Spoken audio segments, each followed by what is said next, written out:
Today on the Servant Leadership Podcast, we welcome Nona Jones, an accomplished leader, speaker, and author who has spent her career at the intersection of faith, technology, and leadership. From her pioneering role as the head of global faith-based partnerships at Facebook to her impactful work at YouVersion, Nona has been a trailblazer in helping organizations and leaders leverage technology to create meaningful connections. In this episode, Nona shares her extraordinary journey, overcoming trauma and rejection to become a voice of hope and empowerment for leaders around the world.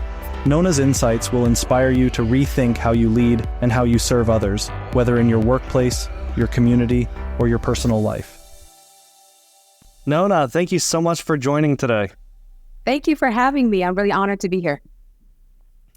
You know this, but my wife and I heard you speak at an event, and I thought you were amazing. I didn't know all of your background, but you've had an amazing background. Share with our audience a little bit of your journey and how you actually helped end up leading one of the largest companies in our lifetime. Well, so I'll start in college because I've had such a circuitous professional journey. Went to college. I was a microbiology and cell science major. I had planned to become a physician. I wanted to become an oncologist specifically. And I remember my second summer while I was in college, I was selected to do an internship with the National Institutes of Health. And I got paired with a physician who was brilliant, well-respected, older gentleman. Looking back on it now, I can recognize that he was probably jaded, but he asked me this question. He said, "Why do you want to be a doctor?" And, I had, bright eyes and bushy tail. And I was like, because I want to help people and I want to be a partner in their hope. And he was like, "We don't give people hope. We tell people the facts. This is not about hope. This is about science." And I remember him telling me this and I was just like, so I was like, I think I made the wrong decision with my life. And so I ended up changing my major to communications. And I figured, well, if I can't be a physician, maybe I'll be a broadcast journalist because I always liked to communicate. So didn't do that either, but I got married, graduated, and started working at Nationwide Insurance, where I was an entry-level, kind of mid-level, maybe independent contributor, no leadership role there, of course, fresh out of college. But within a year, I got appointed to a regional leadership position, and I was about 23 years old. And I think a couple years later, I got recruited to a multi-service utility company. And the role I was recruited into was initially like a community relations, community engagement role. But then one of my colleagues retired, and he was handling the environmental and regulatory policy work. And my boss, the CEO, was like, "I think you can do that." I had never heard of carbon credits in my life. I didn't know anything about greenhouse gases, none of that. But he appoints me to this expanded role. And I think that truly was, some people talk about inflection points. That was an inflection point for me because I didn't know what I was doing. And yet I was trusted with an opportunity that required me to learn more than I would have in my previous role. So I think from there, I became a student of business, a student just of the world. And I got recruited into a C-level role with a large network of alternative schools for girls, which I loved doing and thought I would do that for the rest of my life. But being a person of faith, I was in prayer one day and I heard the Lord say, "This assignment is over." And I was like, "What? I love what I'm doing." But I felt called to resign from that job. And 25 minutes after I resigned, I got a call from a small startup called Facebook. And I was offered a newly created role as the head of global faith partnerships. And I served there for almost 6 years before I joined the team at YouVersion, which is the maker of the Bible app. I joined that team as the chief content and partnerships officer. And I was there for about a year. And since that time, I stepped off the team and I'm now full-time business of entrepreneurship, and I get to serve high-capacity women, helping them to really discover purpose, even in their own executive roles, leading and building businesses, helping them discover purpose outside of their vocation, which has been extremely rewarding. So I've had quite the circuitous journey from me thinking, "Oh, I'm going to be a doctor," to where I am today. I mean, it's one of the most amazing journeys and honestly, extremely impressive. Somewhere along the way, even amidst all of that, you decided, hey, I've got some free time and I'm going to start writing books. And Yeah. you've written some amazing books. Talk about some of how you decided to start writing books. You know, what's funny? I did not think of myself as an author. I got invited to speak at a really large conference for women. It was a women's leadership conference. And this was back in maybe 2017, 2018. And a part of my story that I did not share at the beginning is I actually had a pretty dysfunctional childhood. For anyone who's ever heard of the social science assessment called the Adverse Childhood Experiences Assessment, the ACEs assessment, what it does is it looks at a given child and it looks at the trauma that that child has sustained, and it tries to kind of prognosticate what is the probability that this child, given this trauma, will have an adverse outcome in life, such as drug addiction, premature death, incarceration, system dependency, things like that.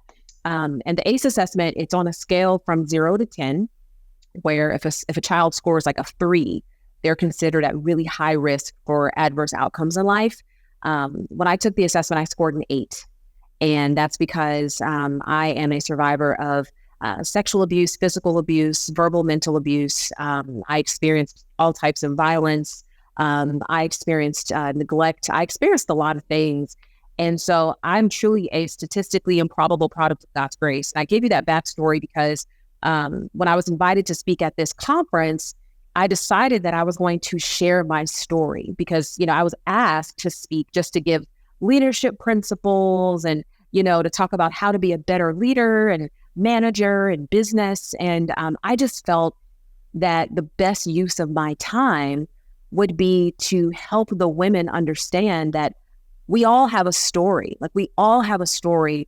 And many times trauma is part of that story, but that isn't something that we should hide from. That's actually what can make us even stronger and more resilient. And so I gave a talk called Succeeding After Surviving. And a friend of mine said, you need to write that in a book.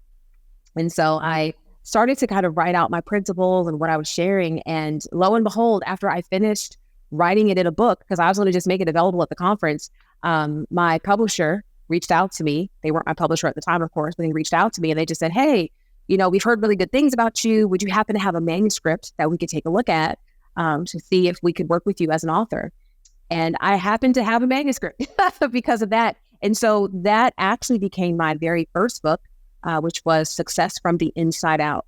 And I think that as I look back over the last, I don't know, that's been, 4 or 5 years since I released that, that really speaks to what I believe is kind of like my ministry, and what I believe is my calling is helping women and men understand that the trauma that happened to you doesn't make you defective. It's part of your story. And if you understand how to harness it, it can actually become a tool for resilience and being that type of servant leader that I think we all aspire to be. But in my case, because I didn't understand that, I actually ended up being the type of leader that hurt people, because hurt people hurt people. And so I know that now, but I also know that healed people heal people. And so part of my calling is really to help leaders heal from the trauma that we don't talk about because we want to be perceived as the most, you know, the strongest person in the room. Well, if only they knew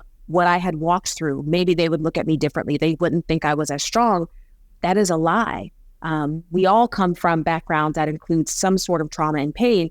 But if we know how to harness it and we know how to learn from it, it can actually make us better because it can make us humble and it can make us the type of servant leader that I think we've all been called to be.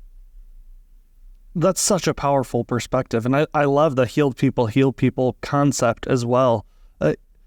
You're in the process of coming out with a brand new book. Yeah. Share a little bit about that book, which I see sitting there as well. Yeah. Love it. So thank you. Yeah. So it's titled The Gift of Rejection. And I know that is probably the weirdest title that you could give a book.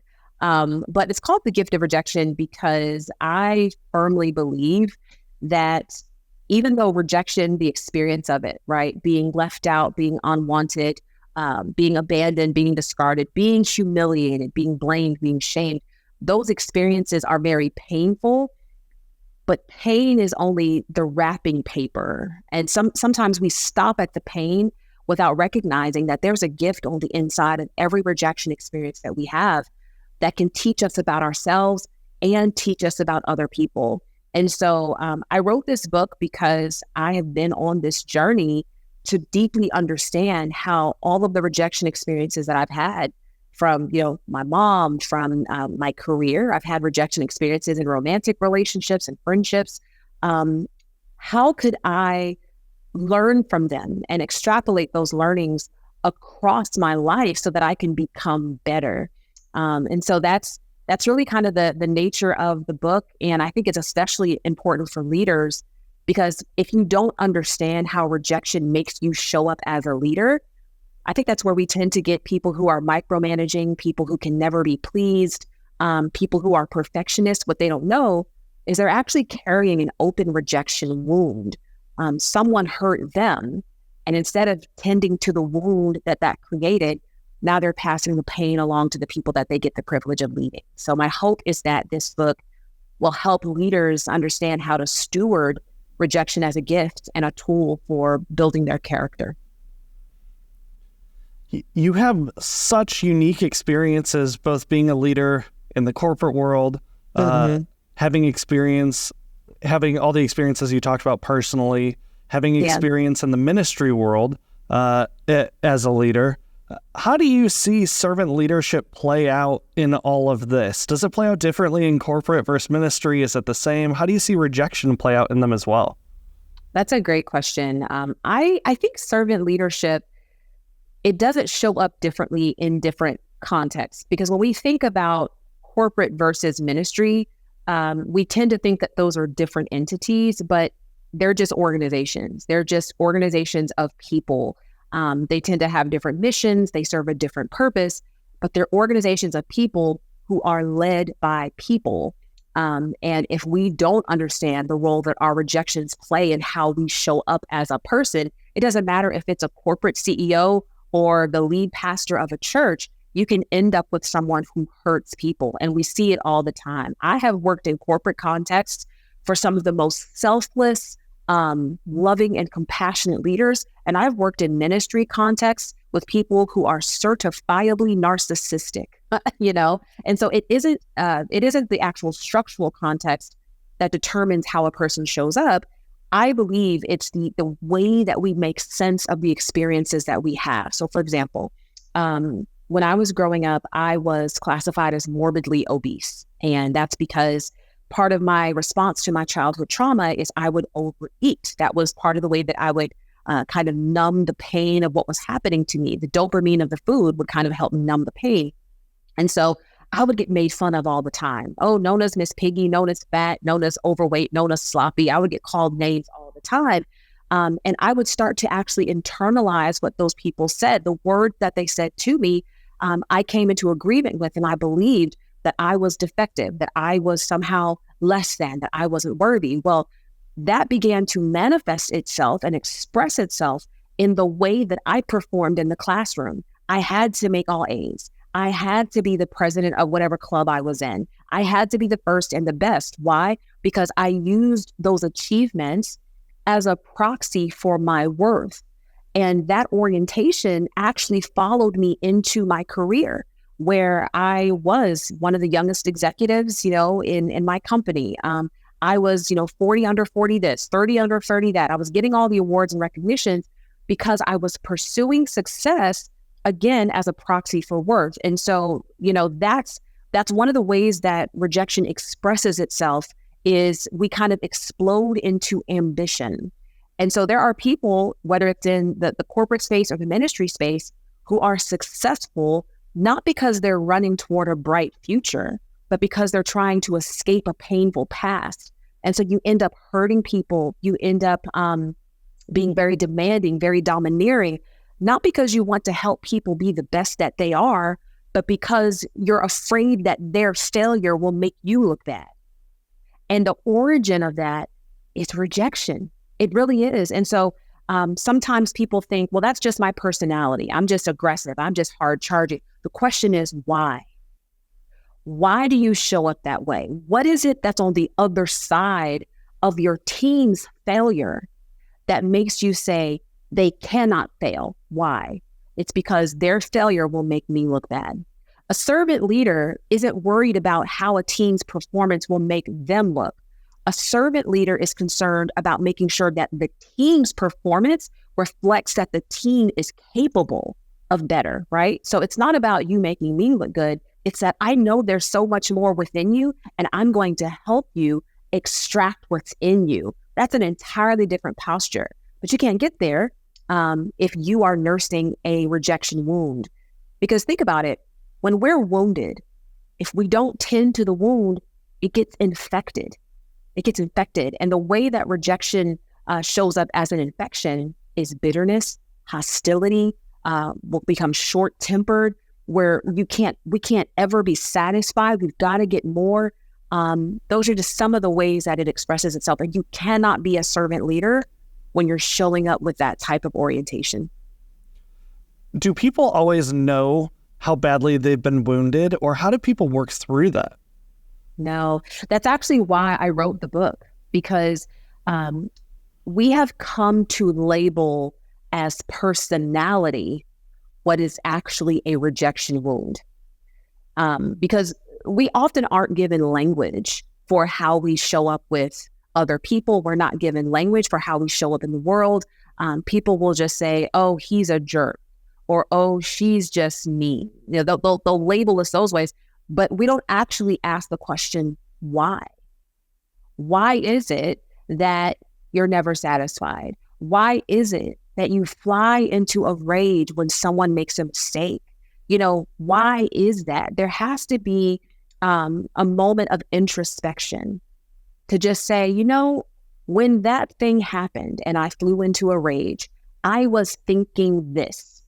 Because one of the things I talk about in the book is that rejection creates talk tracks.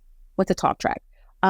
If you were to go to a museum and you walk in and the docent hands you a pair of headphones, right? And they say, hey, when you go to the exhibit, press the button and you'll hear the narration for the exhibit. So, okay, you go to the exhibit, you press the button, you hear the talk track for the exhibit. If you press that button enough, say you press it 3, 4, 5 times, after a while, you will start to memorize the talk track. You don't even need the exhibit to play the talk track. That's the exact same way that rejection is.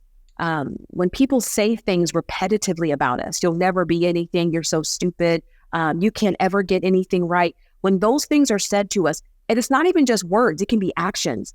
If we have a father abandon us or a mother abandon us, or maybe we had friends who didn't show up for us when we needed them, it creates a talk track in our mind that says you're not worthy, you're not good enough, you'll never be good enough, you're not anything. And so those talk tracks often play before we act out, right? Like we can be in the meeting, and I've seen this happen in a meeting, you know, team members going through the PowerPoint, and maybe one of the numbers is off. Maybe one of the numbers is wrong. And their boss just tears into them. God, you're just so stupid. I told you that was the wrong number. And the person is literally just broken in front of them. But I guarantee you that before that person acted out, there was a talk track that played in their mind. And that talk track was seeded into their mind by somebody else. This is why we have to get disciplined at being introspective. Where did this thought come from? Why do I believe this about myself? Why do I believe this about the other person? In the Bible, Proverbs, I think it's chapter 18, verse 21, it says, life and death are in the power of the tongue.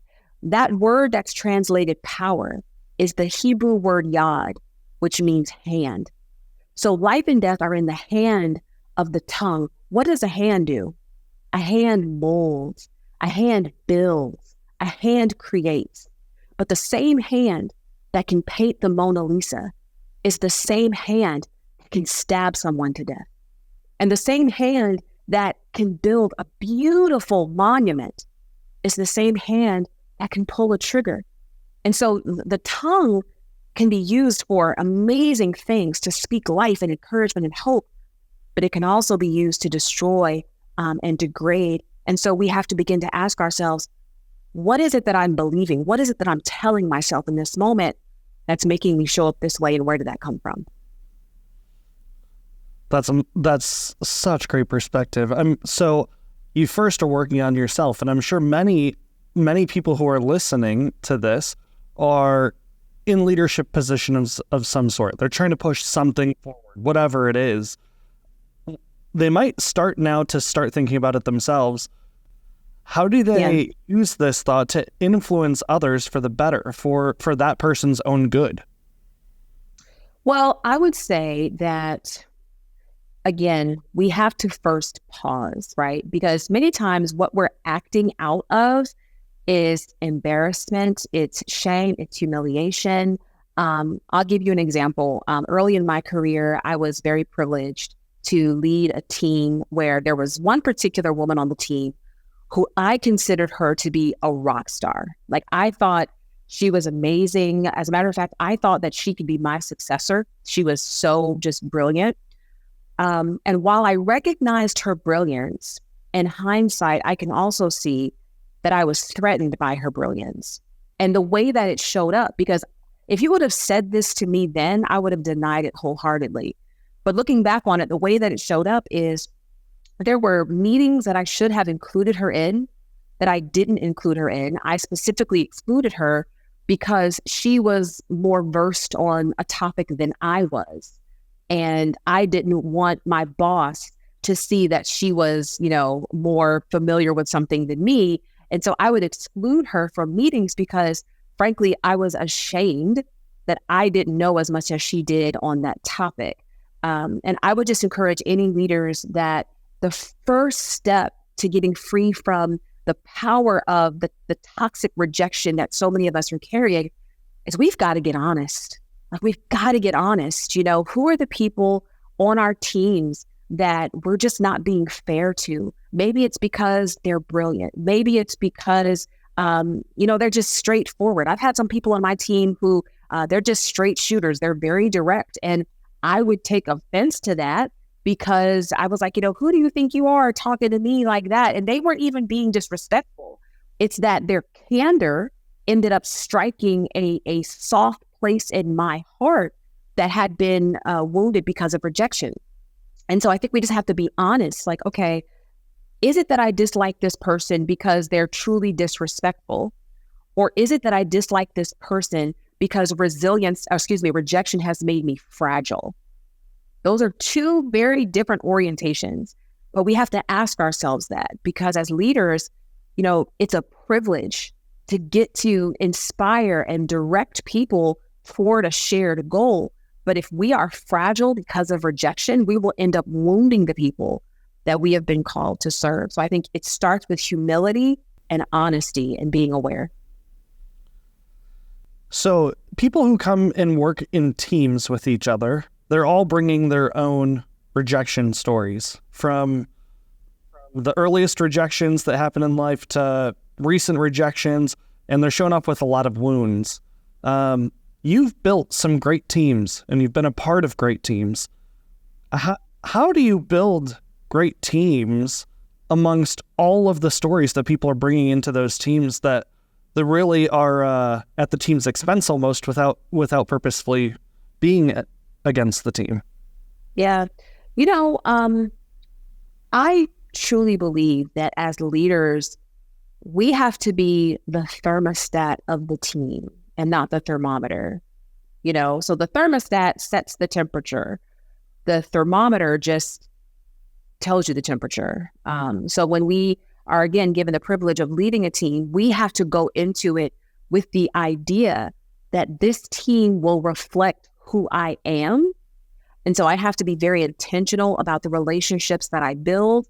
One of the strategies that I would use, and many of my colleagues, especially at the C level, they would always be like, why are you doing that? Is I made a point in every organization I was in, I would make a point of having one-on-one time with every member of my team. And I would set it up to where my one-on-one time with my direct reports was on a weekly basis. My one-on-one time with their direct reports was every other week. My one-on-one time with the tertiary level direct reports was once a month. And everybody else at different levels, it would be at least once throughout the year. And I did that because I wanted everyone on my team to know my heart, to hear my heart. I wanted them to know that I am a partner with you, that I am for you, that we are in this together. I never wanted to get so far removed from even the person on my team who was interning, that they felt like I was somehow above them. It's like, no, we're in this together. So I think as leaders, we have to be very, very intentional about that, because you're absolutely right. People bring their own baggage. They bring their own challenges. I remember one time I had a member of my team who was just amazing. And come to find out, he and his family were struggling financially, like significantly struggling, on the brink of bankruptcy, because he wasn't making enough to support his family. They had special needs children.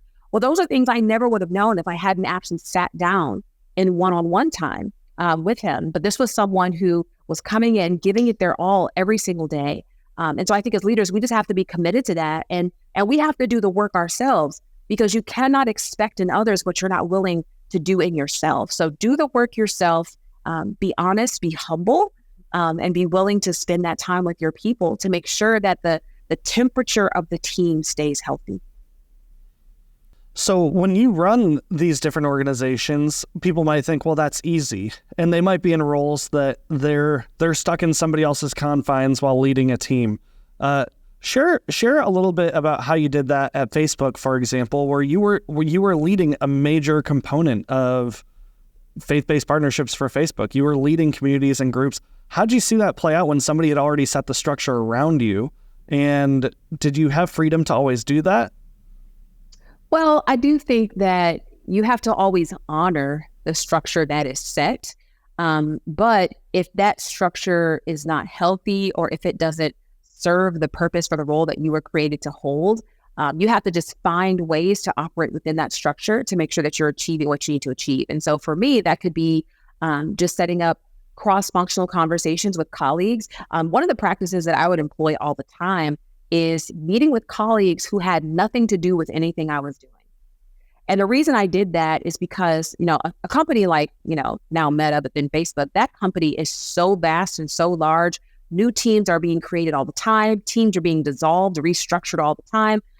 You can get to a place where you literally don't know what's happening in 90% of the company, because you're just so focused on the 10% of your silo. And so I would set one-on-ones with colleagues in other parts of the organization that were super obscure on paper, but come to find out there were areas of synergy and areas where our team could work together. There were questions that they had that I could answer. There were questions I had that they could answer. And so I think it's being really intentional about creating those cross-functional relationships. And when I say cross-functional, I don't just mean adjacently, right? Because sometimes we say, well, I work cross-functionally. If I'm in marketing, I work with communications. And if I'm in HR, I work with legal. That's cool, but maybe if I'm in HR, and I'm just going to make this up from using a Facebook standpoint, if I'm in HR, I don't know, maybe I should work with research and development. They have nothing to do with HR on paper, but perhaps there's something that they're working on, or there's an idea that we have that we could collaborate on. And I think that makes the team even stronger, because then you realize that you're not just a cog in a wheel, you're actually part of a broader tapestry of an organization. And so another thing that I would do often is when I would have, I'd have like all hands meetings with my team. And I do this throughout the organizations I'm in, but I would have all hands meetings with my team. And I would actually invite in another team just to present, to talk about their work. Because when we learned more about what other teams were doing, it helped us to think differently about the work we were doing and how we could contribute as well. So I think as a leader, one of our responsibilities is to broaden the horizons and the understanding of our team and the role that they play in the organization. But we can't do that if we are like heads down, or we're just completely focused on what we're doing in our direct partners. We also have to think about, okay, well, what's kind of the new lane that the company's creating? And is it possible that our team could serve that? And that's one of the things my teams have always loved, is just getting to know what's happening around the company that they wouldn't normally know because they're not in the conversations that I'm in. Where do you go to grow and get all these ideas and start building better teams? How are you learning all of this? So first of all, I'm an avid reader. I love to read. I try to read a book a week, which I haven't been able to do because I've been writing my own book and I'm releasing my own book. This is going to sound weird, but one of the reasons why I'm really excited about releasing my book is because now I can go back to my reading cadence and reading other people's books. I'm really excited about that. But yeah, I've been reading a book a week ever since, I was 23 and I got into my first executive role, because that helps me to broaden my horizons and understanding. And I don't just read about leadership.